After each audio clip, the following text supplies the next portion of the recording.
Tanpa basa-basi lebih jauh, mari kita masuk ke ceritanya. Cerita dimulai. Terlihat seorang anak laki-laki yang baru saja pulang dari mencari beberapa daun arbel yang telah diperintahkan oleh kakeknya, namun ia langsung terdiam ketika melihat kakeknya yang tewas terbaring di atas tanah dengan darah yang bersimbah pada sekujur tubuhnya.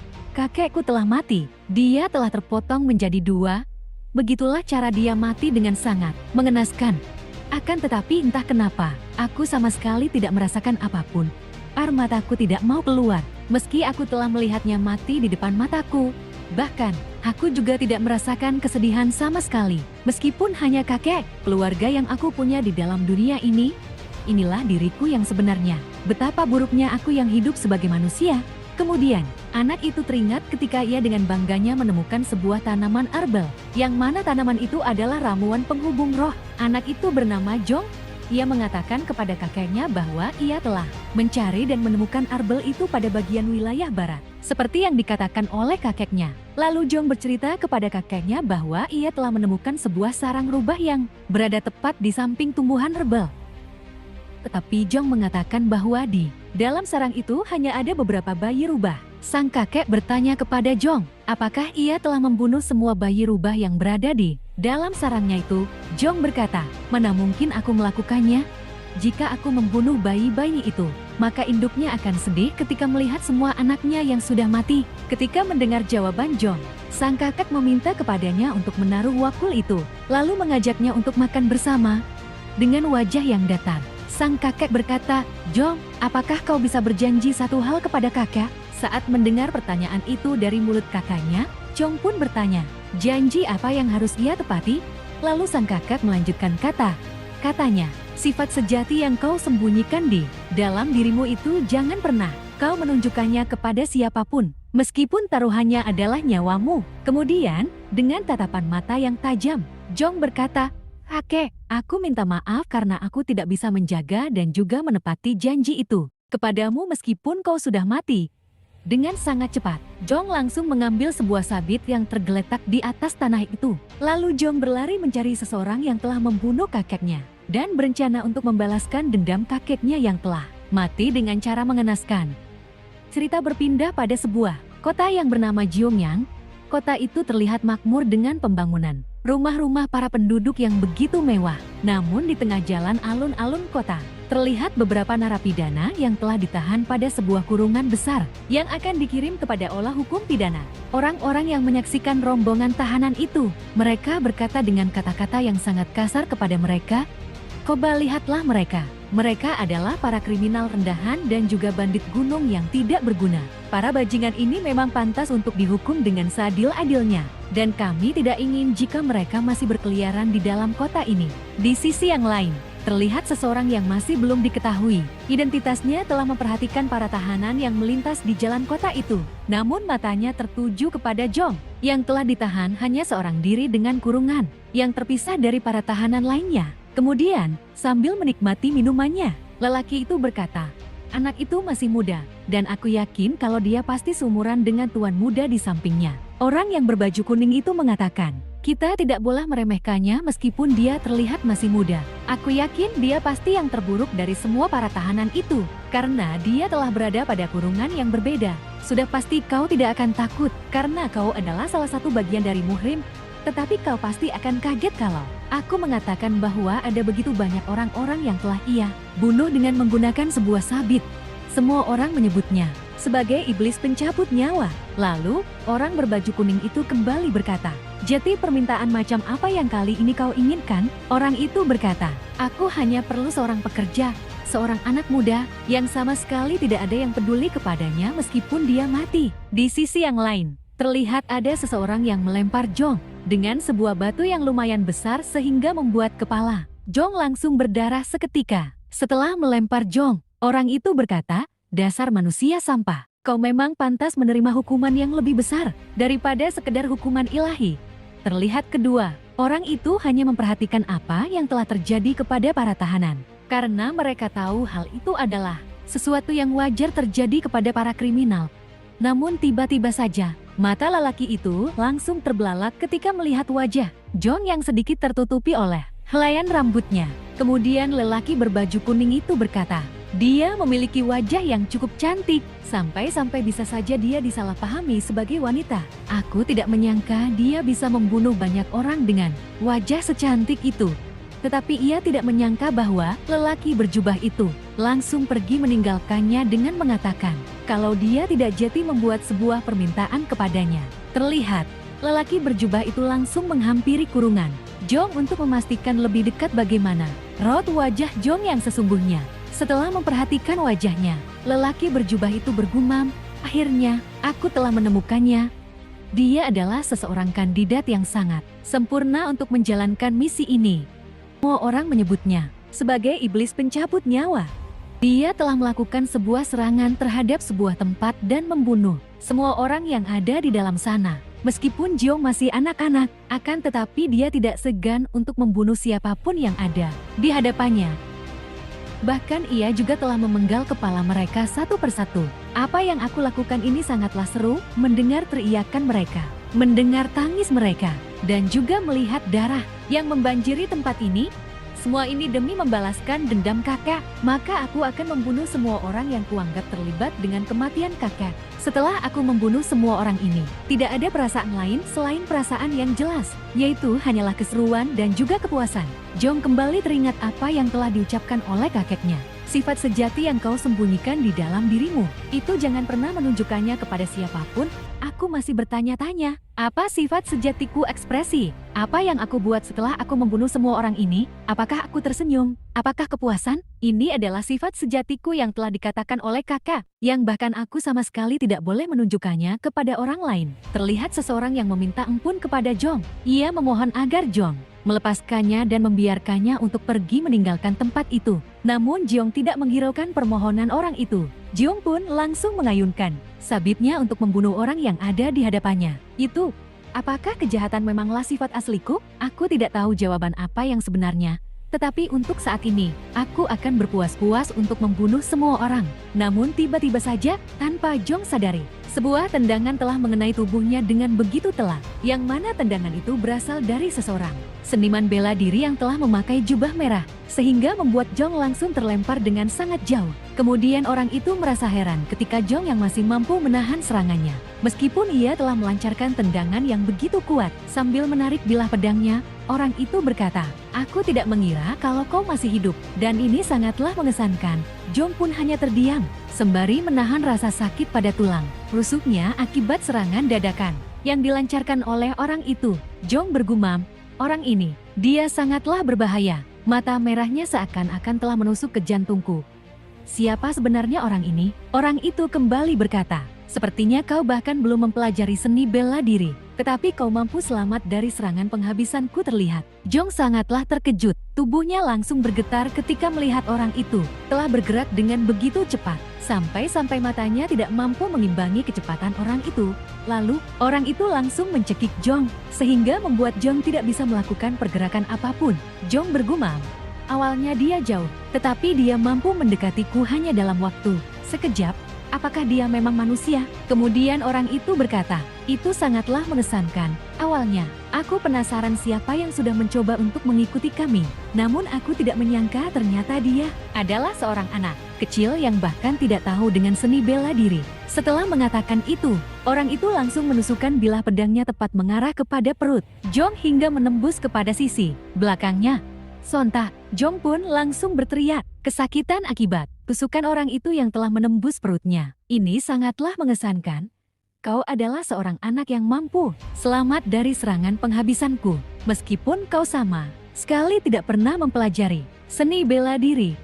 Dengan tatapan mata yang menyala, orang itu mengatakan, sebaiknya aku akan membunuhmu sekarang juga. Karena apabila aku membiarkanmu, maka kau akan menjadi orang yang sangat berbahaya. Lalu berkali-kali, Orang itu langsung menusukkan bilah pedangnya kepada Jong, sembari mengatakan, "Kau tidak seharusnya berkeliaran sambil membunuh orang-orang.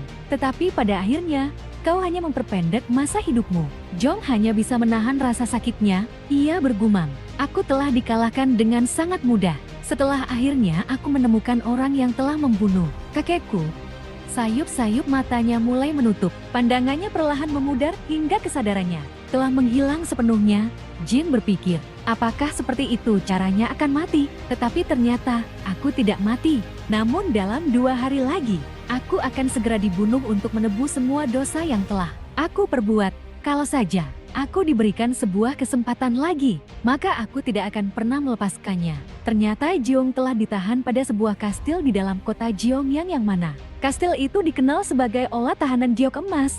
Lalu di dalam kastil itu, para penjaga telah berkeliling untuk memastikan bahwa semua tahanan telah masuk ke dalam kurungan mereka masing-masing. Kemudian terlihat 2 orang penjaga telah menjaga kurungan Jong, karena Jong sangatlah berbahaya apabila mereka tidak menjaganya dengan penjagaan yang sangat maksimal. Jiong pun berkata di dalam hatinya, "Aku terlalu gegabah sampai-sampai aku tidak berkutik ketika berhadapan dengan bajingan itu." Jiong pun teringat ketika orang itu yang menatapnya dengan tatapan mata yang tajam, sembari mencekik leher Jiong dengan begitu kuat. Orang itu berkata, "Ini sangatlah mengesankan. Aku sangat penasaran siapa yang mencoba untuk mengikuti kami. Tidak kusangka ternyata dia adalah seorang anak kecil yang sama sekali tidak tahu menggunakan seni bela diri." Sambil menahan rasa sakitnya, Jiong bergumam, "Akhirnya, aku bisa menemukan siapa orang yang telah membunuh kakekku. Tetapi dia sangat berbeda dari orang lain. Dia bahkan mengalahkanku sebelum aku bisa melakukan apapun. Dia adalah seorang monster, karena meskipun aku mencoba untuk melawannya lagi, maka hasilnya akan sama. Aku tidak akan bisa menyentuhnya dan aku juga tidak bisa memikirkan bagaimana caranya untuk membunuhnya, tetapi apa yang dikatakan oleh orang itu masih terngiang-ngiang di telingaku. Aku adalah seorang anak kecil yang tidak tahu menggunakan seni bela diri. Apakah kalau aku belajar menggunakan seni bela diri, maka aku akan bisa mengalahkan bajingan itu? Tetapi apakah aku bisa mendapatkan kesempatan itu? Aku bahkan bisa saja tidak akan pernah mendapatkan kesempatan kedua itu untuk membunuhnya." Namun tiba-tiba saja, Jiong melihat ada sebuah asap putih yang perlahan memasuki ruangannya. Jiong berpikir, apakah asap itu berasal dari api? Tetapi Jiong menyadari kalau aromanya sangatlah berbeda. "Aku pernah mencium dan memakan berbagai macam herbal saat aku tinggal bersama kakek." Jiong pun merasakan bahwa asap itu berasal dari campuran ubi ungu, ekor kadal, akar telarin, dan juga akar kelahiran. Jadi ini adalah aroma untuk membuat orang menjadi tertidur. Benar saja, semua orang yang ada di dalam aula itu langsung tertidur seketika karena mereka telah menghirup aroma yang telah menyebar terbawa angin. Perlahan Jong pun menutup matanya karena aroma itu telah memenuhi paru-parunya. Hal itu disebabkan tidak ada yang bisa ia hirup lagi selain bau aroma itu. Tidak lama kemudian, pintu tahanan yang mengurung Jong telah terbuka secara perlahan. Lalu terlihat langkah kaki seseorang yang memasuki ruangan Jong, dan dialah orang yang telah memantau Jong ketika Jong masih berada di jalan kota. Kemudian orang itu langsung membuka rantai yang mengikat kaki Jong dengan sangat berhati-hati. Namun tiba-tiba saja, ia menyadari bahwa Jong tidak tertidur meskipun ia telah menghirup aroma penidur yang telah ia sebarkan di dalam olah penjara itu. Seketika itu juga, Jiong pun langsung menendang perut orang itu dengan menggunakan salah satu dari lututnya, sehingga membuat orang itu langsung tersungkur ke belakang. Di saat orang itu masih menahan rasa sakitnya, Jiong pun tidak ingin membiarkan kesempatan itu berakhir dengan sia-sia. Ia pun langsung berlari meninggalkan ruang tahanan itu. Jiong berpikir, aku tidak tahu apa yang telah terjadi, akan tetapi ini adalah kesempatanku. Aku mampu tetap terjaga, karena semua herbal itu telah dicampur dengan sangat buruk. Akan tetapi tiba-tiba saja, Jiong langsung terdiam ketika ia tidak bisa menggerakkan langkah kakinya lebih jauh lagi. Ternyata tepat di belakangnya, lelaki itu telah mengunci titik tekanannya, sehingga Jiong sama sekali tidak bisa menggerakkan tubuhnya lagi. Dengan tatapan mata yang tajam, lelaki itu berkata, "Dasar bocah sialan, kau tidak akan bisa pergi kemana-mana lagi karena aku sudah mengunci semua titik tekanan pada tubuhmu itu." Jong pun bergumam, sejak kapan orang itu menyusul pergerakanku? Apakah ini yang disebut sebagai seni bela diri? Kemudian, karena Jong sudah tidak bisa berkutik lagi, orang itu langsung menghempaskannya ke arah belakang dengan begitu kuat.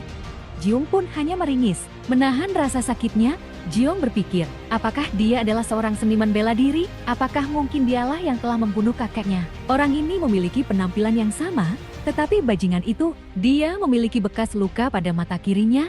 Tiba-tiba saja, dari arah belakangnya terdengar seseorang yang berkata, apakah ini orang yang telah kau ceritakan sebelumnya? Saat mendengar penjaganya yang memintanya untuk menunggu di luar saja, orang itu berkata, aku belum pernah berada di dalam penjara. Oleh sebab itu, aku selalu ingin melihatnya secara langsung. Akan tetapi ternyata hal ini sama sekali sangatlah tidak menarik. Bahkan aku mencium bau busuk di dalam sini. Lalu, orang itu meminta sang penjaga untuk membangunkan Jong yang masih terbaring di atas tanah. Setelah melihat wajah Jong terlihat, orang itu langsung tertawa terbahak-bahak sembari melepas penutup kepalanya. Ia pun mengatakan bahwa Jong sangat mirip dengan dirinya. Orang yang terlihat mirip sama seperti diriku telah muncul dalam situasi yang seperti ini. Jadi inikah yang disebut sebagai takdir? Jiong sangatlah terkejut. Ia tidak menyangka ketika melihat wajah orang itu memiliki wajah yang sangat mirip kepadanya. Orang itu berkata, aku telah mendengar kalau kau akan dihukum mati dan giliranmu akan tiba dalam 2 hari lagi. Terkadang hidup memang sangat tidak adil. Kita terlahir dengan memiliki wajah yang sama, tetapi aku adalah seorang tuan muda, dan kau hanyalah seorang narapidana yang akan dihukum mati. Jiong pun hanya mendengarkan apa saja yang diucapkan oleh seseorang yang disebut sebagai tuan muda itu. Orang itu kembali berkata, aku akan memberikanmu sebuah kesempatan yang sangat langka, yaitu sebuah kesempatan untuk menjadi tuan muda ketiga dari kediaman keluarga pedang Mok yang agung. Dan ini adalah sebuah kesempatan untuk menjadi penggantiku sebagai Mok yang Won. Terlihat Jiong begitu bersemangat, karena ia telah ditawarkan sebuah penawaran dan kesempatan yang bagus, agar ia bisa hidup lebih lama dan membalaskan dendamnya kepada orang yang membunuh kakeknya. Jiong Won berkata, apa yang akan kau lakukan tidak akan sulit. Kau hanya akan terkurung di dalam mandor dengan makanan yang sangat nikmat, pelayan yang sangat cantik, dan juga tempat tidur yang sangat nyaman. Bahkan, kau bisa menikmati segala sesuatu yang sama sekali belum pernah kau rasakan selama kau hidup di dalam dunia ini. Lalu, setelah peranmu telah berakhir, kau akan menerima uang dengan jumlah yang sangat berlimpah, agar kau bisa pergi kemanapun kau mau sebagai seseorang yang bebas. Di sampingnya, sang penjaga mengeluarkan sebuah pil.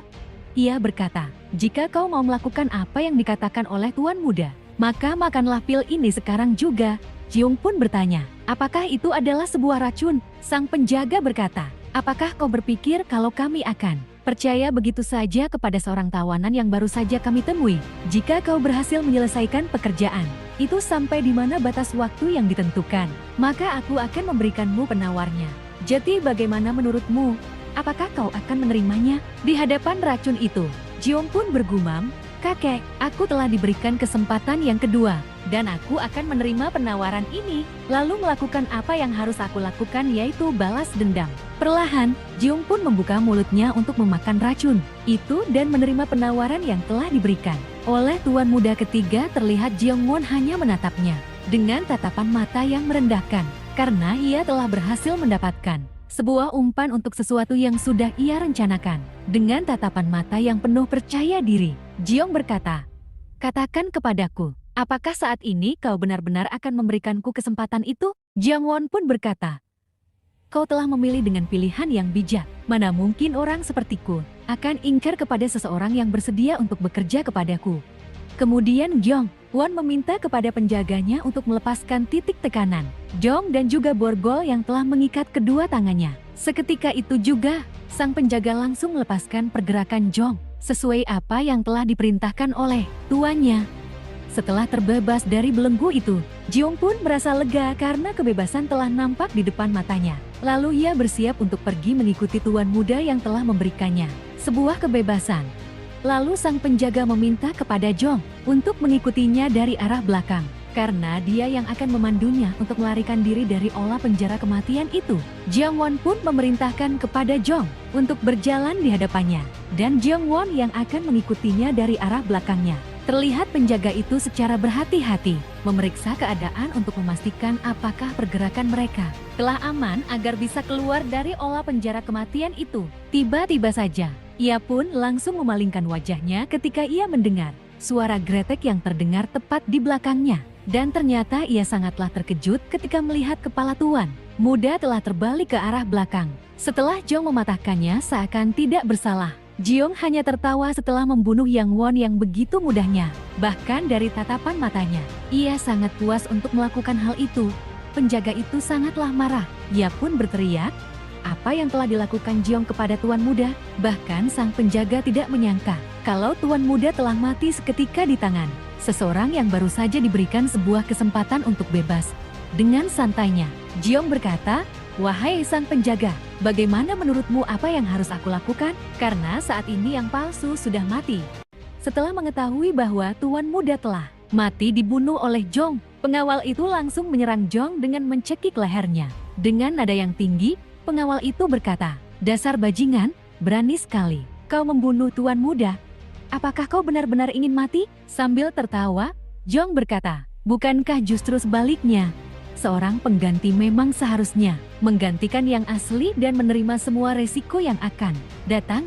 Apakah kau tahu patuh begitu saja dalam situasi yang seperti ini malah akan membuatku menjadi terbunuh? Pengawal itu berpikir, mengapa bocah ini begitu kuat? Padahal aku telah mencekiknya dengan menggunakan kekuatanku. Lalu ia berkata, apakah kau tidak mempertimbangkan sebuah kemungkinan bahwa aku akan membunuhmu dengan santainya? Jong berkata, kalau kau memang sangat ingin membunuhku, kau pasti sudah melakukannya. Sekarang juga, aku bisa asumsikan kalau kau sama sekali tidak memiliki ikatan dengan Tuan Muda. Sontak, penjaga itu sangatlah marah.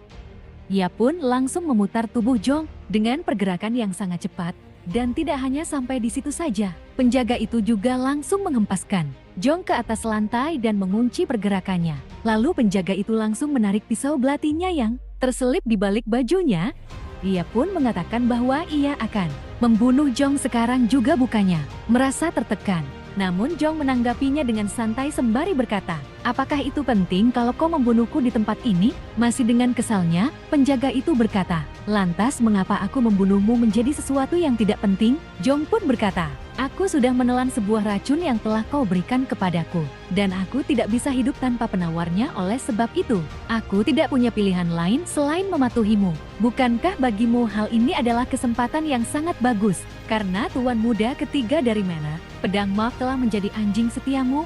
Penjaga itu menanggapi perkataan Jong dengan mengatakan, jadi kau menyuruhku untuk mengkhianati Tuan Muda, lalu menggunakanmu sebagai bonekaku. Jong hanya tersenyum, seakan meyakinkan kepada penjaga itu. Apa yang Jong katakan sangatlah menguntungkan baginya di masa depan nanti. Lalu penjaga itu menarik nafas panjangnya, karena sedalam apa ia menatap mata Jong. Akan tetapi ia sama sekali tidak bisa menemukan sebuah kesalahan dari ucapan yang Jong katakan. Namun tiba-tiba saja, ia pun langsung menancapkan bilah belatinya dengan tatapan mata yang sangat tajam. Dan di saat itu juga, suasana di dalam olah tahanan itu menjadi sangat sunyi.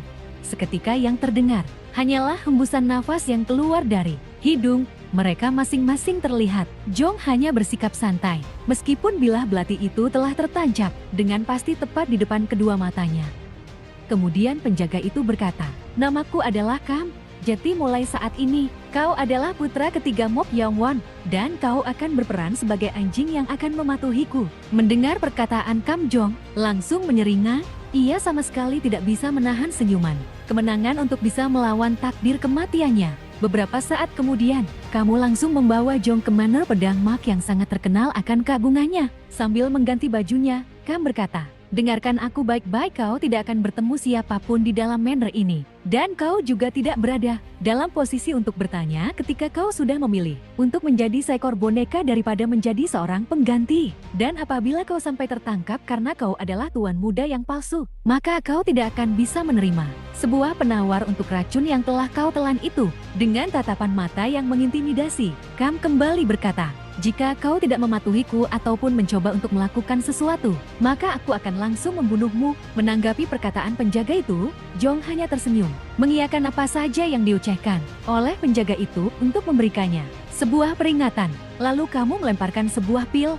Ia berkata, ini adalah pil untuk menetralkan racun di tubuhmu, dan apabila kau tidak memakannya selama 24 jam, maka racun itu akan menyebar ke seluruh tubuhmu. Waktu pun terus berjalan, dan matahari perlahan mulai terbit dari ufuknya untuk mengganti peran bulan dan menyinari seluruh alam dunia terlihat. Jong yang dengan santainya merasakan sejuknya di pagi hari itu, sambil menikmati sebuah cemilan yang ada di tangannya. Jeong pun bergumam, aku sangat beruntung. Dan ini merupakan sebuah keajaiban, karena aku telah selamat dari tusukan bajingan itu. Bahkan aku beruntung telah mendapatkan kehidupan yang baru. Mungkinkah ini adalah perbuatan kakek agar aku tidak mati pada usia muda? Akan tetapi kakek tidak perlu khawatir, karena aku sama sekali tidak berencana untuk mati muda sebelum aku berhasil membalaskan dendammu itu. Aku yakin bajingan itu pasti berpikir kalau aku sudah mati, karena mayat dari Mok Yang Won pastinya sudah ditemukan oleh para penjaga tahanan itu. Aku telah diberitahu bahwa ini adalah sebuah klan seni bela diri. Jadi aku akan berpura-pura menjadi tuan muda ketiga. Kemudian aku akan berlatih seni bela diri. Lalu setelah aku menguasai seni bela diri itu, maka aku akan menemukan bajingan itu yang sudah membunuh kakekku. Jeong pun kembali teringat bagaimana kakeknya mati. Tubuh yang terbelah menjadi dua bagian, lalu dibiarkan terbaring di bawah sinar matahari yang terik, bagaikan mayat binatang. Sambil tersenyum, Jeong bergumam, jika aku sudah menemukan bajingan itu, aku akan membunuhnya dengan cara yang sama, seperti saat dia membunuh kakekku. Beberapa saat kemudian, Jeong pun kembali menikmati makan siangnya yang dihidangkan dengan begitu mewah. Jeong bergumam, aku memang berhasil menghindari kematian, dan juga di tempat ini aku bisa mempelajari seni bela diri. Akan tetapi seorang penjaga yang ditugaskan oleh penjaga kamp untuk mengawasiku telah membuatku merasa kesal. Penjaga yang ditugaskan untuk mengawasi pergerakan Jeong adalah seseorang yang bernama Go Chan. Dari raut wajahnya, Go Chan sangatlah kesal karena ia harus mengawasi seorang anak kecil yang sama sekali tidak pernah ia temui sebelumnya. Bahkan, Go Chan berkata di dalam hatinya, apakah ketua kamp sudah tua? Sampai-sampai ia memintaku untuk menjaga seorang bocah yang bahkan tidak bisa menggunakan seni bela diri sebelumnya. Go Chan sangatlah terkejut ketika Kam yang memberitahunya bahwa tuan muda ketiga telah mati. Namun ia pun langsung menutup mulutnya karena Go Chan yang berteriak dengan sangat keras akibat rasa terkejutnya tentang kematian tuan muda ketiga. Lalu Kam berkata, awasi anak itu terus-menerus, dan kau harus memastikan kalau dia tidak meninggalkan tempat ini sementara itu. Aku mencoba untuk mencari rencana baru, dan setelah kita menemukan rencana baru, kita harus menyingkirkan bocah itu secepat mungkin dari muka bumi ini.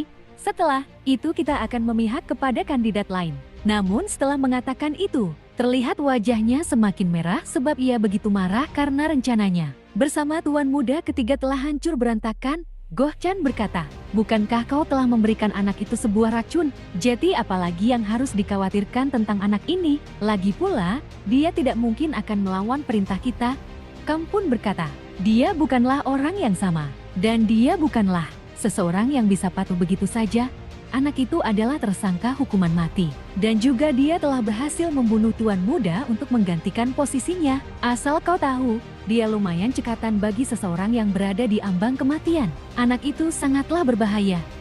Semakin lama kita berurusan dengan anak itu, maka situasi kita akan semakin kacau, dan itu sangatlah tidak baik. Go Chan hanya terdiam, memikirkan apa yang dikatakan oleh Kam sebelum ia pergi meninggalkannya di tempat itu. Terlihat Go Chan yang menjedukan kepalanya. Ia bergumam, memangnya apa spesialnya seorang bocah yang bahkan belum bisa seni bela diri, dan juga telah meminum racun itu. Tetapi apa yang harus aku lakukan? Aku juga tidak bisa menolak perintahnya. Di dalam ruangan itu, Jong hanya mendengarkan suara jedukan yang berulang kali dilakukan oleh Go Chan. Ia bergumam, penjaga Kam itu, dia tidak memberitahuku mengapa dia membutuhkan seorang pengganti. Bahkan dia hanya menaruh seorang penjaga sebelum dia pergi.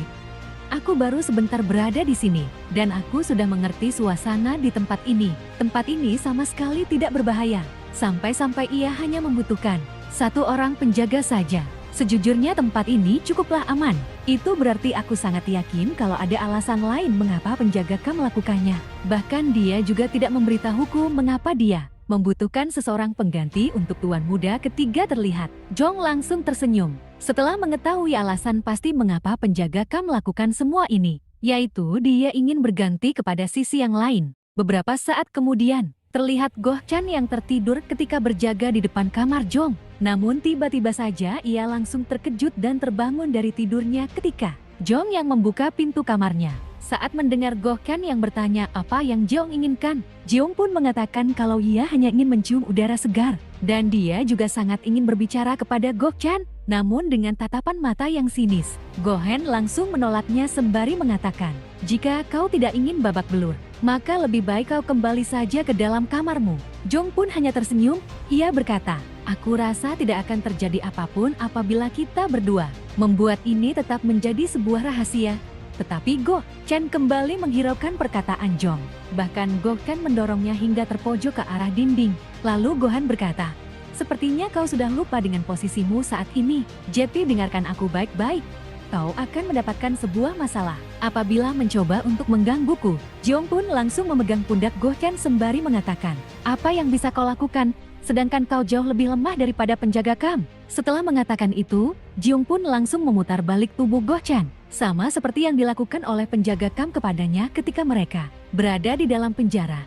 Dan tidak hanya sampai di situ saja, Jiom juga langsung mengunci pergerakannya, sehingga membuat Gohan berteriak kesakitan. Lalu, sama halnya dengan apa yang dilakukan oleh penjaga Kam, Jiom juga mencoba untuk memukul titik tekanannya agar Gohan tidak bisa menggerakkan tubuhnya lagi. Gohan pun bergumam, "Aku tidak bisa menggerakkan tubuhku. Jangan bilang kalau anak ini telah berbohong tentang tidak bisa menggunakan seni bela diri." Tetapi tidak membutuhkan waktu yang lama bagi Gohan untuk melepaskan titik tekanannya. Dan itu membuat Jong menjadi heran. Lalu, Jong mencoba kembali untuk menekan titik tekanannya sembari mengatakan, "Mengapa kau masih bisa bergerak? Padahal aku sudah mencoba untuk menirukan apa yang dilakukan oleh penjaga Kam di waktu itu, tetapi ternyata tidak segampang yang aku pikirkan." Sontak, Gohan sangatlah terkejut. Ia tidak menyangka bahwa Jong melakukan itu hanya dengan satu kali melihatnya saja. Gohan akhirnya sadar dengan apa yang sudah dikatakan oleh penjaga Kam tentang anak itu. Ia berpikir bahwa anak ini adalah seorang iblis yang sangat berbahaya. Gohan berkata, "Apakah kau lupa tentang racun yang sudah kau makan sebelumnya? Jetty akan lebih baik kalau kau lebih berhati-hati dengan nyawamu itu. Apakah kau tahu kau akan mati apabila kau tidak diberikan penawarnya secara berkala? Semua lubang yang ada di tubuhmu akan mengeluarkan banyak darah, sehingga kau mati dengan cara yang tersiksa." Namun belum sempat Gohan melanjutkan kata-katanya, Jong pun langsung menangkap mulutnya sehingga membuatnya tidak bisa mengatakan sepatah kata pun lagi. Kemudian Jong pun menggigit telunjuknya. Ia berkata, "Untung saja kau telah mengingatkanku, karena aku sudah lupa tentang racun itu." Lalu Jong pun meneteskan tetesan darahnya kepada mulut Gohan, yang mana di dalam aliran darahnya telah tercampur oleh racun yang diberikan oleh penjaga Kam. Sontak, Gohan pun mencoba memuntahkan tetesan darah yang masuk ke dalam mulutnya. Itu karena ia takut kalau racun itu akan membunuhnya. Ia berpikir untuk mensirkulasikan energi kinya, karena itu adalah satu-satunya cara agar racun itu bisa keluar dari tubuhnya. Terlihat Jong langsung menendangnya lalu berkata, "Aku sudah mencoba berbagai macam racun sejak aku masih kecil. Ketika aku mengumpulkan obat-obatan bersama kakekku hingga di titik di mana darahku telah menjadi racun. Aku mengetahui racun dan tanaman apa yang ada pada sesuatu hanya dengan mencium ataupun merasakannya. Dan asal kau tahu berbagai macam racun tidak akan bekerja kepadaku. Jetty, dengarkan perkataanku. Aku sama sekali tidak membutuhkan yang namanya penawar racun. Karena aku adalah racun itu sendiri yang sangat mematikan. Aku hanya ingin bertanya kepadamu, Jetty, ceritakanlah kepadaku tentang manner keluarga pedang mak ini. Namun ngomong-ngomong hanya aku sendiri yang bisa menetralkan racunku itu. Jetty, aku yakin kalau kau sangat ingin menolongku dan juga berbicara kepadaku." Cerita berpindah pada aula utama keluarga pedang Mok. Dan di dalam aula utama itu, terlihat sang pemimpin yang terbaring di atas tempat tidurnya. Dan tepat di sampingnya telah berdiri seorang tabib yang sedang mencoba untuk menyembuhkannya. Sang pemimpin itu bernama Mok Yundan. Dia terbaring lemas di atas tempat tidurnya. Bahkan sangat jelas terdengar bahwa ia sangat sulit untuk bernafas akibat penyakitnya itu.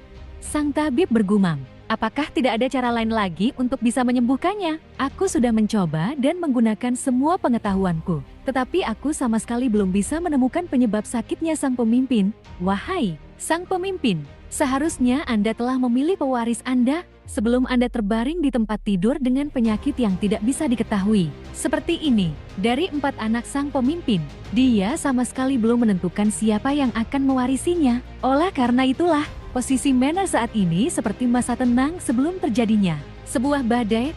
Dan apabila sang pemimpin telah mati, maka keempat anaknya akan melakukan peperangan untuk merebutkan posisi kekuasaan itu. Istri pertama yang mendukung putra pertama Siapa yang tahu apa yang akan dia lakukan untuk mendapatkan posisi itu? Tiba-tiba saja, sang tabib sangatlah terkejut. Lamunannya langsung pecah begitu saja ketika istri pertama sang pemimpin, yang dipanggil sebagai Lady Shak, telah datang ke tempat itu. Shak pun bertanya kepada sang tabib bagaimana kondisi sang pemimpin. Apakah dia telah menemukan penyebab mengapa sang pemimpin menjadi sakit? Sang tabib berkata, "Saya sudah melakukan sesuai dengan kemampuan saya untuk mengobati sang pemimpin. Dan saat ini saya tidak tahu harus berbuat apa." Shak pun berkata, "Semua orang telah menganggap kalau ini adalah penyakit yang tidak bisa dijelaskan dengan sebuah logika. Jadi aku merasa tidak ada pilihan lain selain menggunakan seorang dukun." Mendengar perkataannya, sang tabib berkata, "Wahai Nyonya, ilmu dukun seperti Saman, itu hanyalah sebuah mitos. Mereka sama sekali tidak akan bisa melakukan hal yang seperti itu."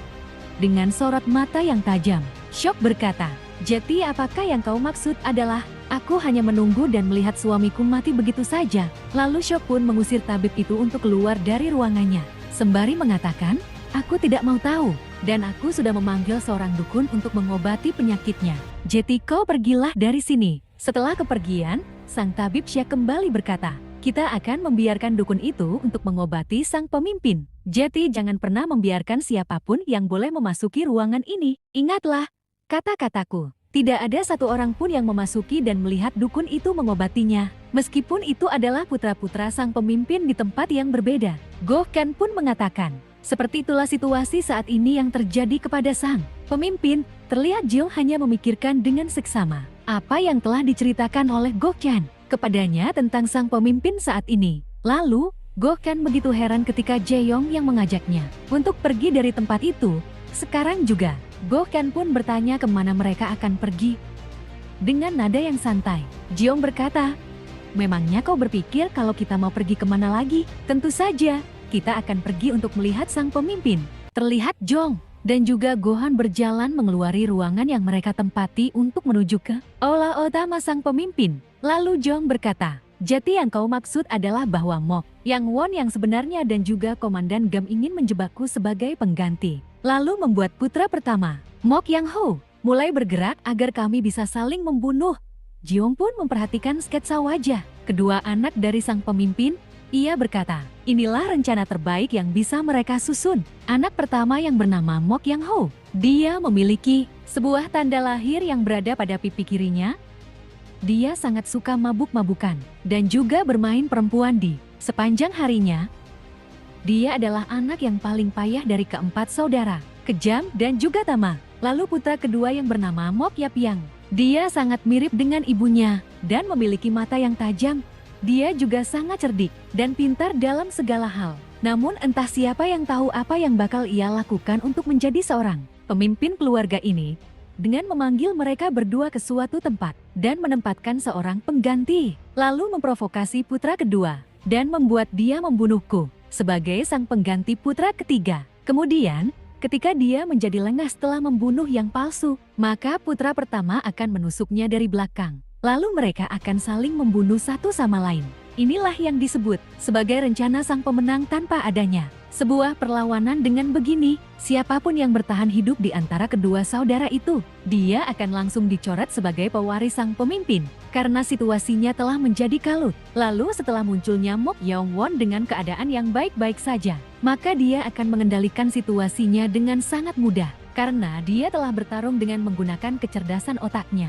Tetapi sebuah variabel telah muncul setelah aku membunuh Mok Yang Won lalu menggantikan posisinya. Kemudian setelah mendengar Go Chan yang bertanya, "Mengapa Jong ingin menemui sang pemimpin?" Jiong pun berkata, "Berdasarkan apa yang aku dengar, hidup dan mati sang pemimpin telah berhubungan dengan hidupku. Itulah sebabnya aku sangat ingin bertemu dengannya." Go Chan berkata, "Tetapi bagaimana jika penjaga mengetahui kalau Anda telah memulai pergerakan?" Namun Go Chan pun langsung terdiam ketika Jong yang berkata, "Aku yakin kalau kau pastinya akan merahasiakan tentang situasi ini kepadanya. Jadi aku akan sangat berterima kasih kepadamu di tempat yang berbeda." Terlihat Shaq yang berdiri di depan pintu kastilnya. Dengan wajah cantiknya yang penuh wibawa, ia menatap kepada seseorang yang sejak dari tadi ia tunggu. Benar saja, tepat di halaman kastilnya, terlihat seorang pak tua yang berbaju kuning dan juga menggunakan sebuah tongkat telah berjalan menuju ke arahnya.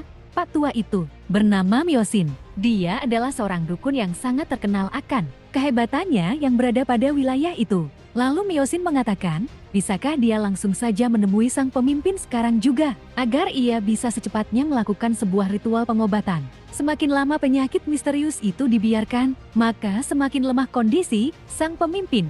Jadi saya meminta kepada Anda untuk memerintahkan semua orang yang berjarak 30 langkah dari bangunan utama untuk pergi dari sana. Jika tidak dilaksanakan, maka sesuatu yang buruk akan terjadi. Shak pun berkata, aku telah mendengar bahwa dukun Myosin memiliki tangan yang dingin. Jadi aku akan memberikanmu kepercayaan ini hanya sekali saja. Dan juga aku sudah memerintahkan semua orang untuk pergi selain penjaga yang menjaga pintu masuk. Myosin pun menatapnya dan meminta kepada Lady Shak untuk pergi meninggalkan tempat itu. Shak kembali berkata, aku yakin kalau kau sama sekali belum melupakan permintaanku. Itu yaitu sebuah segel dan juga paduan rahasia sang pemimpin. Dan apabila kau telah menemukan semua yang aku pinta, maka aku akan langsung memberikanmu 300 koin perak sebagai imbalannya. Karena mereka berdua telah sepakat tentang permintaan itu. Dan juga bayaran yang akan diterima oleh sang dukun. Lady Shak langsung memerintahkan kepada para penjaga untuk pergi meninggalkan tempat itu. Setelah berpisah dengan sang tabib, Shak pun berkata di dalam hatinya, aku sebenarnya sama sekali tidak ingin mempercayai sesuatu yang tidak meyakinkan seperti perdukunan ini. Tetapi aku harus melakukannya agar aku bisa mendapatkan apa yang aku mau. Kemudian Shak melihat seseorang yang sedang berlatih seni bela diri tepat di tengah lapangan pelatihan. Dari tatapan matanya sangat jelas terlihat kalau Shak sangat benci terhadap orang itu. Bahkan ia menatapnya dengan tatapan yang hina. Ternyata lelaki itu adalah putra keempat yang bernama Mok Yeochun. Dia adalah anak dari seorang geisha yang dianggap rendah oleh sang istri. Pertama Shak pun berkata, meskipun aku bisa memahami sebuah godaan ketika bermain-main dengan geisha, akan tetapi memberikan posisi sang pemimpin kepada darah rendahan, itu adalah sesuatu yang sangat tidak pantas. Setelah mengatakan itu, Shak pun langsung pergi meninggalkan tempat itu, karena ia begitu muak melihat putra keempat yang telah merusak pandangan matanya. Namun di sisi yang lain, tanpa mereka sadari, mereka telah berselisih dengan Jong yang berencana untuk berkunjung ke tempat sang pemimpin. Kemudian Jong melihat bahwa putra keempat yang sedang berlatih di lapangan pelatihan itu. Jong pun bertanya kepada Gohan siapa sebenarnya orang itu. Goh Chan pun menjelaskan bahwa orang itu adalah putra keempat yang bernama Mok Yeochun. Dan dia saat ini sedang berlatih seni bela diri. Jong bergumam, apakah dia orang yang selalu berusaha keras? Meskipun saat ini dia telah memiliki kekuatan yang sangat luar biasa, orang-orang mengatakan kalau dia memiliki karakter yang sangat mirip dengan sang pemimpin. Oleh sebab itu dia sangat disukai oleh kebanyakan orang. Saat mendengar Jong yang bertanya, apakah seperti itu metode untuk mempelajari seni bela diri dan menjadi orang yang kuat? Goh Chan pun berkata putra keempat telah menggunakan teknik langkah kuda untuk meningkatkan tenaga tubuh bawahnya. Karena semua seni bela diri berasal dari bagian bawah. Namun Goh Chan sangatlah terkejut ketika Jong yang dengan santainya mengatakan, Jeti, jika aku mempelajari seni bela diri, bisakah aku membunuh penjaga Kam? Melihat Goh Chan yang tidak bisa mengatakan sepatah kata pun, Jiong menatapnya sembari berkata, apakah kau tidak mendengarku? Jeti, katakan kepadaku, apakah aku bisa membunuhnya apabila aku mempelajari seni bela diri? Terlihat Goh Chan sangatlah panik, ia pun bergumam, apakah bajingan ini telah mengetahui bahwa kami akan membuangnya? Aku tahu kalau dia memiliki pikiran yang cerdik, tetapi bajingan ini telah melampaui perkiraan kami. Tetapi jika aku tidak menjawabnya, mungkin bisa saja aku akan terbunuh dengan racun yang telah ia berikan kepadaku. Maka mau tidak mau aku harus memberitahunya. Goh Chan berkata, wahai tuan muda, dasar dari seni bela diri bisa dianggap sebagai latihan internal. Salah satunya yaitu adalah seperti bernafas, dengan kata lain, menggunakan tubuh Naksin untuk memurnikan energi alam secara internal, dan juga mengumpul energi. Lalu setelah kita mengumpulkan energi itu, maka kita akan menjadi semakin kuat. Namun Anda harus tahu bahwa energi bukanlah sesuatu yang bisa kita kumpulkan hanya dalam satu hari. Meskipun kita telah mempelajari seni bela diri, tetapi untuk mengalahkan seorang seniman bela diri kelas 1 seperti penjaga Kam, sangatlah sulit untuk dilakukan. Karena dia telah memiliki 30 tahun energi yang melebihi Anda. Tentunya dengan teknik yang sangat luar biasa. Mendengar penjelasan, Goh Kanjong pun berkata, Jeti, apakah yang kau maksud adalah hal itu akan sulit dilakukan dalam waktu yang sangat singkat. Sambil tertawa, Gohan bergumam, "Aku yakin seumur hidupmu, kau tidak akan bisa melakukannya. Ada masa waktu untuk melakukan latihan internal, yaitu kita harus memulainya dari umur 5-9 tahun untuk melatih energi. Dan apabila tidak seperti itu, maka energi yang tidak murni akan menumpuk pada tubuh kita. Jadi apapun yang kita lakukan, mengumpulkan energi bakal sulit untuk dilakukan. Yang mana artinya sekuat apapun kau berusaha untuk mencobanya, tetapi tetap saja kau tidak akan pernah bisa mengumpulkan energi itu." Namun tiba-tiba saja, Gohan sangatlah terkejut ketika Jong yang langsung menatapnya dengan tatapan mata yang mengintimidasi. Lalu Jong menarik kelopak mata bawahnya sembari mengatakan, "Dari yang aku lihat, matamu terlihat serakah. Jujur saja, aku sangat ingin mencongkalnya, Gokchan. Dengarkan aku baik-baik mulai saat ini. Jadilah anjing peliharaanku. Jati, apakah kau mengerti dengan apa yang aku katakan?" Dengan gugupnya, Gokhan pun mengatakan kalau ia akan menuruti apa saja yang akan dikatakan oleh tuan muda kepadanya. Jong pun bergumam, "Jati membunuh penjaga kam akan mustahil dilakukan. Dan juga penjaga kam dia tidak percaya kepadaku. Oleh sebab itu akan sulit membawanya untuk berada di pihakku." Kemudian Jong pun begitu heran saat Gohan yang memintanya untuk pergi dari tempat itu. Di saat itu juga sambil berbisik, Gohan mengatakan tuan muda keempat sangat tidak menyukai tuan muda ketiga yang asli. Hal itu disebabkan karena 2 tahun yang lalu bahwa tuan muda yang asli pernah memanggil ibunya sebagai Jalang. Dan pada saat itu juga tuan muda keempat langsung menghajarnya, sampai ia babak belur sontak.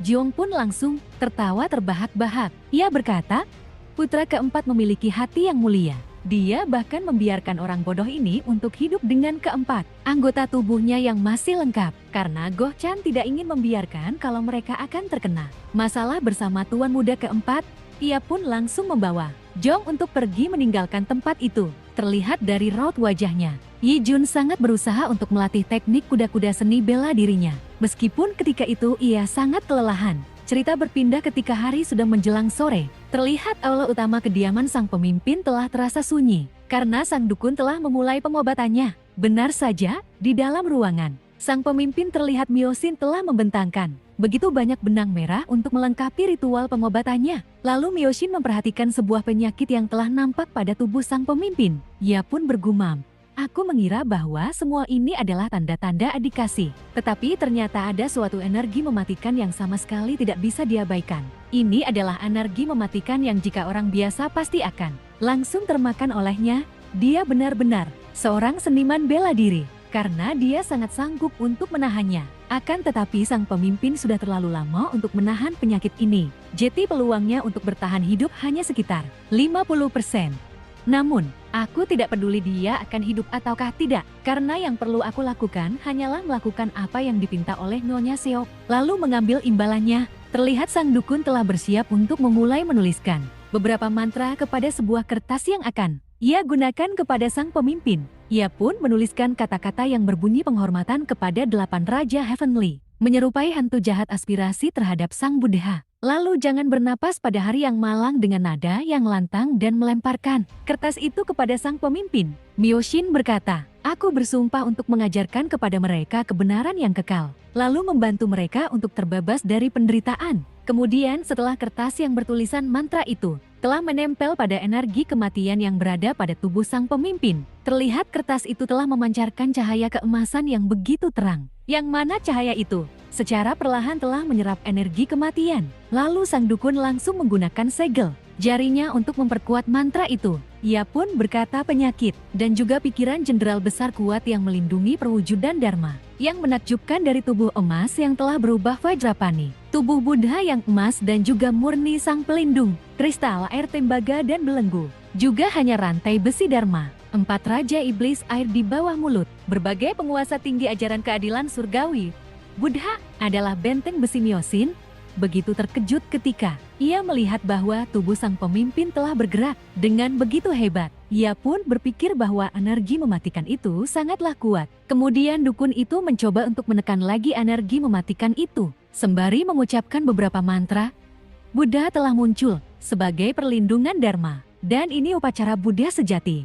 terlihat tubuh sang pemimpin menjadi semakin bergejolak. Matanya menjadi merah menyala ketika sang dukun yang mengucapkan kecepatan Dharma Pala yang agung. Namun di tengah konsentrasinya, ia merasakan ada seseorang yang telah mendekat kepada ruangan sang pemimpin. Ia pun bergumam, apakah itu Nyonya Syak? Mengapa dia datang secepat ini? Jika kami terganggu di tengah pengobatan ini, maka semuanya akan gagal dan juga berbahaya.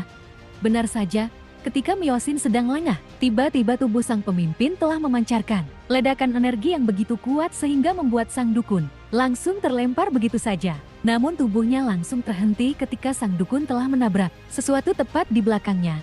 Sang dukun begitu terkejut ketika melihat seseorang yang telah berdiri di belakangnya. Ia pun berkata, apakah ini adalah perbuatannya? Tetapi Jiong sama sekali tidak menghiraukan dukun itu. Ia pun terus saja berjalan melewatinya untuk menghadap kepada sang pemimpin. Tabib itu bertanya-tanya apa yang akan dilakukan oleh bocah itu kepada sang pemimpin karena dia telah mengganggu upayanya untuk menyembuhkan dan juga menghilangkan energi mematikan itu. Sambil tersenyum dan memberi salam, Jiong berkata, wahai ayahku, aku memberikan salam penghormatan kepadamu, meskipun kau sama sekali tidak bisa mendengarkanku. Kemudian sang dukun berkata, aku tidak peduli, entah itu kau adalah putranya ataukah tidak, tetapi kau harus keluar dari tempat ini. Apakah kau belum diberitahu dengan apa yang dikatakan oleh nyonya di sampingnya? Jiong hanya memperhatikan sang pemimpin yang mengerang kesakitan. Meskipun ia sama sekali tidak menyadari akan hal itu. Lalu dukun itu melanjutkan katanya, upaya kami untuk mengendalikan energi misteriusnya menjadi kacau seketika. Karena kalian yang telah mengganggu konsentrasiku. Apakah kalian tahu kalau energi mematikan itu akan memperparah kondisinya? Tolonglah keluar dari tempat ini sekarang juga. Karena jika ada sesuatu yang salah telah terjadi, maka semuanya akan hancur dan sang pemimpin akan mati. Namun mereka semua langsung terdiam ketika terdengar suara sang pemimpin yang sangat berbeda dari yang biasanya. Tetapi beda halnya dengan Jong, dia hanya bersikap santai. Meskipun sang pemimpin telah menunjukkan perubahannya tepat di hadapan matanya. Jiong pun berpikir, apakah itu yang dinamakan penyakit yang misterius? Dia memiliki mata yang merah dan juga pergerakan yang menggila. Ketika melihat sang pemimpin yang memberontak, ingin melepaskan tubuhnya dari jeratan benang-benang merah itu, Myosin bergumam bahwa penyakit misterius itu telah melahap sang pemimpin.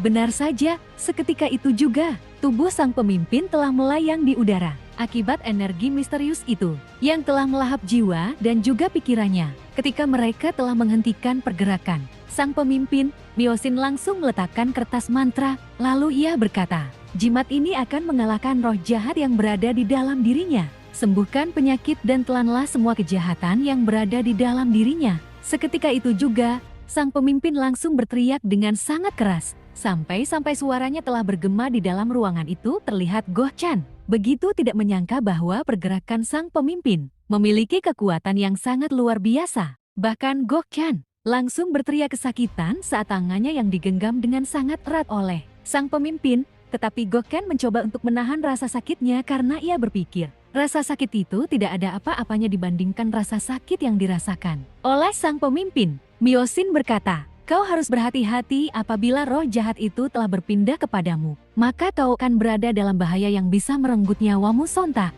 Goh Chan sangatlah panik. Wajahnya begitu gelisah saat melihat roh itu yang berjalan perlahan mendekat kepada tangannya. Ia berkata, dasar sialan, mengapa kau baru saja mengatakannya? Terlihat Goh Chan berteriak sejadi-jadinya ketika ia melihat bahwa roh itu dengan sangat cepat telah merayap untuk berpindah kepada pergelangan tangannya. Tiba-tiba saja, Goh Chan langsung terdiam. Ia begitu pasrah, dan juga ia sama sekali tidak bisa membuka matanya. Ketika Jong yang menebaskan bilah pedangnya untuk memotong tangan sang pemimpin, sontak Myosin dan juga Goh Chan langsung terdiam saat menyadari bahwa Jong telah memotong salah satu tangan sang pemimpin tanpa memikirkan resiko apa yang akan ia dapatkan. Namun setelah melakukan itu, Jiong menyadari bahwa roh jahat itu masih bersarang di tangan sang pemimpin yang telah ia potong. Jong pun merasa puas. Ia pun berencana untuk memotong lengan sang pemimpin yang kedua kalinya agar roh jahat itu bisa terlepas dari tubuhnya.